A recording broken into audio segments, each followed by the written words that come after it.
Hi friends, welcome back to Rachana Saviruchi. ನಾನು ನಿಮ್ಮ ರಚನಾ ಮಾತಾಡ್ತಾ ಇರೋದು. ಫ್ರೆಂಡ್ಸ್, ಇವತ್ತಿನ ವಿಡಿಯೋದಲ್ಲಿ ಮಂಡ್ಯ ಮದ್ದೂರು ಸ್ಟೈಲಲ್ಲಿ ಉಪ್ಸಾರು ಹೇಗೆ ಮಾಡೋದು ಅಂತ ಹೇಳಿ ತೋರಿಸ್ಕೊಡ್ತಾ ಇದ್ದೀನಿ.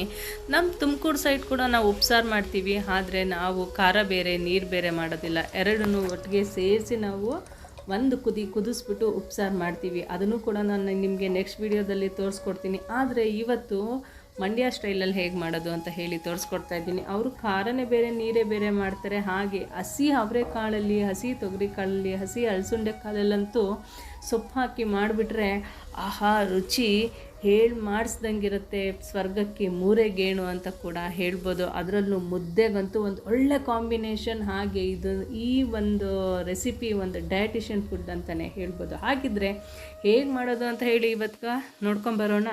ನೋಡಿ, ನಾನು ಮಾಡ್ತಾ ಇರೋದು ಇವತ್ತಿನ ಅಡುಗೆ, ನಾನೆಲ್ಲ ಮಾಡ್ತಾ ಇರೋದು ಬಂದು ಮಣ್ಣಿನ ಪಾತ್ರೆನಲ್ಲೇ ಮಾಡ್ತಾಯಿದ್ದೀನಿ. ಒಂದು ಸಣ್ಣದಾಗಿರೋದೊಂದು ಮಣ್ಣಿನ ಮಡಕೆ ಇಟ್ಕೊಂಡಿದ್ದೀನಿ. ಮಣ್ಣಿನ ಮಡಕೆನಲ್ಲಿ ಮಾಡಿದ್ರೆ ಅಡುಗೆ ತುಂಬ ಅಂದರೆ ತುಂಬ ಟೇಸ್ಟಾಗಿ ಆಗುತ್ತೆ. ಹಾಗೆ ಆರೋಗ್ಯಕ್ಕೂ ಕೂಡ ತುಂಬ ಒಳ್ಳೆಯದು ಅಂತ ನಾನು ಆದಷ್ಟು ಸ್ವಲ್ಪ ಮಣ್ಣಿನ ಮಡಕೆನ ಯೂಸ್ ಮಾಡೋಕ್ಕೆ ಪ್ರಯತ್ನ ಮಾಡ್ತಾಯಿದ್ದೀನಿ. ಇಲ್ಲಿ ಒಂದು ಮಣ್ಣಿನ ಮಡಕೆನಲ್ಲಿ ನೀರು ಕಾಯಿಸ್ಕೊಂಡಿದ್ದೆ. ಅದಕ್ಕೊಂದು ಅರ್ಧ kg ಆಗೋಷ್ಟು ಅವರೆಕಾಳು ಕೂಡ ನಾನು ಹಾಕಿದ್ದೀನಿ, ಬಿಡಿಸಿಟ್ಕೊಂಡಿದ್ದೆ. ಅವರೆಕಾಳಿಗೆ ಎಷ್ಟು ಬೇಕೋ ಅಷ್ಟು ರುಚಿಗೆ ತಕ್ಕಷ್ಟು ಉಪ್ಪು ಹಾಕ್ಕೊಂಡು ಬೇಯಿಸ್ಕೊತಾ ಇದ್ದೀನಿ. ಹಾಗೆ ಒಂದು 7ರಿಂದ 8 ಹಸಿಮೆಣ್ಸಿನ್ಕಾಯಿ ಕೂಡ ನಾನಿಲ್ಲಿ ಕಾಳುಗೆನೇ ಬೇಯೋದಕ್ಕೆ ಹಾಕ್ಕೊಳ್ತಾ ಇದ್ದೀನಿ. ಕಾಳು ಹಸಿಮೆಣ್ಸಿನ್ಕಾಯಿ ಎಲ್ಲ ಫಸ್ಟೇ ಬೇಯಿಸ್ಕೊಬೇಕಾಗುತ್ತೆ. ನೀವೇನಾದರೂ ಕುಕ್ಕರ್ನಲ್ಲಿ ಮಾಡ್ಕೊತೀನಿ ಅಂದರೆ ಒಂದು ವಿಸಿಲ್ ಸಾಕಾಗುತ್ತೆ. ಆದಷ್ಟು ಪಾತ್ರೆಯಲ್ಲಿ ಹಾಗೆ ಬೇಯಿಸ್ಕೊಳ್ಳಿ, ಆಗ ಅವರೆಕಾಳು ನಿಮಗೆ ತುಂಬಾ ರುಚಿ ಕೊಡುತ್ತೆ. ಮತ್ತು ನೀವು ಕುಕ್ಕರಲ್ಲಿ ಬೇಯಿಸಿದಾಗ ನೋಡಿ ಒಂದು ಸ್ವಲ್ಪ ರಬ್ಬರ್ ಥರ ಆಗುತ್ತೆ. ಇದರಲ್ಲಿ ತುಂಬ ಸಾಫ್ಟಾಗಿ ಬೆಣ್ಣೆ ಥರ ನೀವು ಹಿಂಗೆ ಇಸ್ಕಿದ್ರೆ ಅಷ್ಟು ಚೆನ್ನಾಗಿ ಅದು ಬೆಂದಿದೆ ಅನ್ನೋ ಥರ ಗೊತ್ತಾಗುತ್ತೆ. ನೋಡಿ, ಇವಾಗ ಕಾಳು ಚೆನ್ನಾಗಿ ಬೆಂದಿದೆ, ಹಾಗೆ ಹಸಿಮೆಣ್ಸಿನ್ಕಾಯಿ ಕೂಡ ಬೆಂದಿದೆ. ಹಸಿಮೆಣ್ಸಿನ್ಕಾಯಿನೆಲ್ಲ ನಾನು ಇಲ್ಲಿ ಸಪ್ರೇಟಾಗಿ ಎತ್ತಿಟ್ಕೊತಾ ಇದ್ದೀನಿ. ಇದು ಅವರೆಕಾಳನ್ನು ಕೂಡ ನಮಗೆ ರುಬ್ಬಕ್ಕೆ ಸ್ವಲ್ಪ ಬೇಕಾಗುತ್ತೆ. ಒಂದು ಸ್ವಲ್ಪ ಅವರೆಕಾಳು ಕೂಡ ನಾನಿಲ್ಲಿ ಎತ್ತಿಟ್ಕೊತಾ ಇದ್ದೀನಿ. ಈ ಅವರೆಕಾಳು ಬೆಂದಾಗಿದೆ. ಇವಾಗ ನಾನಿಲ್ಲಿ ಒಂದು ಕಟ್ಟು ದಂಟಿನ ಸೊಪ್ಪನ್ನ ನೀರಿಗೆ ಹಾಕಿ ತೊಳೆದು ಇಟ್ಕೊಂಡಿದ್ದೀನಿ. ಅದನ್ನು ಕೂಡ, ಆ ದಂಟಿನ ಸೊಪ್ಪು ಕೂಡ ನಾನಿಲ್ಲಿ ಬೇಯೋ ಕಾಳು ಒಳಗೆ ಪಾತ್ರೆಗೆ ಹಾಕ್ತಾಯಿದ್ದೀನಿ. ಹಾಗೆ ಆ ದಂಟಿನ ಸೊಪ್ಪಿಗೆ ಬೇಕಾದಷ್ಟು ಉಪ್ಪು ಕೂಡ ಮೇಲೆ ಹಾಕಿ ಒಂದು 5ರಿಂದ 8 ನಿಮಿಷ ಸೊಪ್ಪು ಬೇಯಿಸಿದ್ರೆ ಸಾಕಾಗುತ್ತೆ, ಚೆನ್ನಾಗಿ ಬೆಂದೋಗುತ್ತೆ. ಹಾಗಾಗಿ ನಾನಿಲ್ಲಿ ಲಾಸ್ಟಲ್ಲಿ ಸೊಪ್ಪು ಹಾಕ್ತಾಯಿದ್ದೀನಿ. ಅವರೆಕಾಳು ಬೇಯೋದಕ್ಕೆ ಒಂದು 15 ನಿಮಿಷ ಟೈಮ್ ಬೇಕಾಗುತ್ತೆ. ಸೊಪ್ಪಿಗೆ ಒಂದು 5ರಿಂದ 8 ನಿಮಿಷ ಸಾಕಾಗುತ್ತೆ. ನೋಡಿ, ಇವಾಗ ಸೊಪ್ಪೆಲ್ಲ ಬೆಂದಿದೆ, ಸೊಪ್ಪು ಕಾಳು ಎಲ್ಲ ಬೆಂದಿದೆ. ಇದನ್ನು ಒಂದು ಸ್ಟ್ರೈನರ್ಗೆ ಹಾಕ್ಬಿಟ್ಟು ಸೊಪ್ಪೇ ಬೇರೆ, ಹಾಗೆ ಆ ಸೊಪ್ಪು ಬೆಂದಿರೋದು ನೀರೇ ಬೇರೆ ಮಾಡ್ಕೊಬೇಕಾಗತ್ತೆ.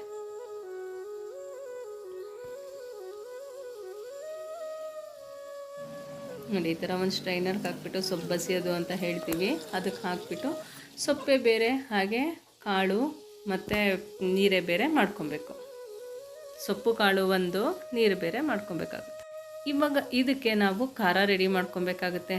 ನೋಡಿ, ಇಲ್ಲಿ ನಾನೊಂದು ದಪ್ಪ ಬೆಳ್ಳುಳ್ಳಿ ಗೆಡ್ಡೆನ ಬಿಡಿಸಿಟ್ಕೊಂಡಿದ್ದೆ, ಆ ಬೆಳ್ಳುಳ್ಳಿ ಹಾಕ್ಕೊತಾ ಇದ್ದೀನಿ. ಒಂದು 10 ಕಾಳು ಮೆಣಸನ್ನ ನಾನಿಲ್ಲಿ ಕುಟ್ಟಿಟ್ಕೊಂಡಿದ್ದೆ, ಮೆಣಸು ಹಾಕ್ಕೊತಾ ಇದ್ದೀನಿ. ಹಸಿಮೆಣ್ಸಿನ್ಕಾಯಿ, ಬೇಯಿಸಿರೋಂತಹ ಹಸಿಮೆಣ್ಸಿನ್ಕಾಯಿ, ಹಾಗೆ ಸ್ವಲ್ಪ ಹುಣಸೆಹಣ್ಣ ನಾವು ಕಾಳು ಬೆಂದಿತ್ವಲ್ಲ ಅದೇ ನೀರಲ್ಲಿ ನೆನೆಸಿಟ್ಕೊಂಡಿದ್ದೀನಿ, ಅದನ್ನು ಕೂಡ ಇದಕ್ಕೆ ಸೇರಿಸ್ಕೊಂಡು ರುಬ್ಕೊತಾ ಇದ್ದೀನಿ. ಮೊದಲಿಗೆ ಇದಿಷ್ಟನ್ನು ಹಾಕ್ಕೊಂಡು ರುಬ್ಕೊಬೇಕಾಗತ್ತೆ. ಚೆನ್ನಾಗಿ ನುಣ್ಣಗಾಗೋವರೆಗೂ ನಾವು ರುಬ್ಕೊಬೇಕಾಗುತ್ತೆ. ನಿಮ್ಮ ಮನೇಲಿ ಏನಾದರೂ ಹೊರಳು ಕಲ್ಲಿದ್ದೆ, ಆ ಹೊರಳು ಕಲ್ಲಲ್ಲಿ ನೀವು ರುಬ್ಕೊಬೋದು. ನಮ್ಮ ಮನೆಯಲ್ಲಿ ಹೊರಳು ಕಲ್ಲಿಲ್ಲ, ಹಾಗಾಗಿ ನಾನು ಮಿಕ್ಸಿನಲ್ಲೇ ಒಂದು ಬ್ಲೆಂಡರಲ್ಲಿ ನಾನಿಲ್ಲಿ ಗ್ರೈಂಡ್ ಮಾಡ್ಕೊತಾ ಇದ್ದೀನಿ. ನೀವೇನಾದರೂ ಹಸಿ ಕಲ್ಲಲ್ಲಿ ಅಥವಾ ಹೊರಳು ಕಲ್ಲಲ್ಲಿ ರುಬ್ಬಿದ್ರೆ ಉಪ್ಸಾರು ಇನ್ನೂ ರುಚಿ ಚೆನ್ನಾಗಿರುತ್ತೆ. ಈಗ ಅದೊಂದು ಸ್ವಲ್ಪ ನಾವು ಗ್ರೈಂಡ್ ಮಾಡ್ಕೊಂಡು ಆದಮೇಲೆ ಇದಕ್ಕೆ ಮತ್ತೆ ಇಲ್ಲಿ ಅವರೆಕಾಳು, ಹಾಗೆ ಒಂದು ಸ್ವಲ್ಪ ನಾಟಿ ಕೊತ್ತಂಬರಿ ಸೊಪ್ಪು, ಅದನ್ನು ಕೂಡ ಸೇರಿಸಿ ರುಬ್ಕೊಬೇಕಾಗುತ್ತೆ.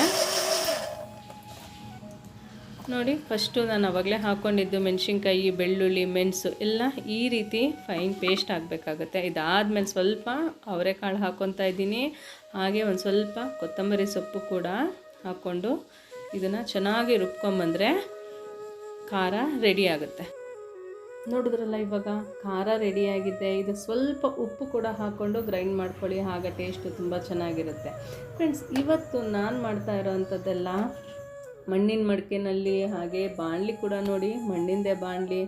ಸ್ವಲ್ಪ ಒಂದು 3-4 ಸ್ಪೂನು ಎಣ್ಣೆ ಹಾಕ್ಕೊಂಡಿದ್ದೀನಿ. ಹಾಗೆ 1 ಸ್ಪೂನು ಸಾಸಿವೆ. ಎಣ್ಣೆ ಚೆನ್ನಾಗಿ ಕಾದ ಮೇಲೆ ಸಾಸಿವೆ ಹಾಕ್ಕೊಬೇಕಾಗುತ್ತೆ.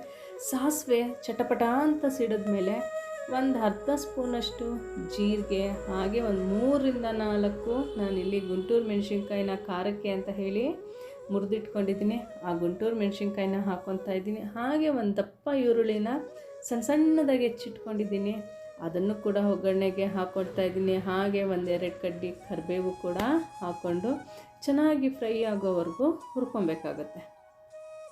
ಇದು ಸ್ವಲ್ಪ ಒಂದು ಅರ್ಧ ಬೆಂದಿದೆ, ಈರುಳ್ಳಿ ಒಂದು ಅರ್ಧ ಬೆಂದಿದೆ, ಒಂದು ಬ್ರೌನಿಷ್ ಕಲರ್ ಬಂದ ಮೇಲೆ ನಾವಿಲ್ಲಿ ಸೊಪ್ಪನ್ನ ನಾವು ಸ್ಟ್ರೈನ್ ಮಾಡಿ ಇಟ್ಕೊಂಡಿದ್ದೀವಲ್ಲ ಆ ಸೊಪ್ಪನ್ನು ಕೂಡ ಹಾಕ್ಕೊಂಡು ಚೆನ್ನಾಗಿ ನಾವು ಒಗ್ಗರಣೆ ಕೊಟ್ಕೊಬೇಕಾಗುತ್ತೆ. ಆದಷ್ಟು ಇದಕ್ಕೆ ಕಾಯೆಲ್ಲ ಅವಾಯ್ಡ್ ಮಾಡಿ.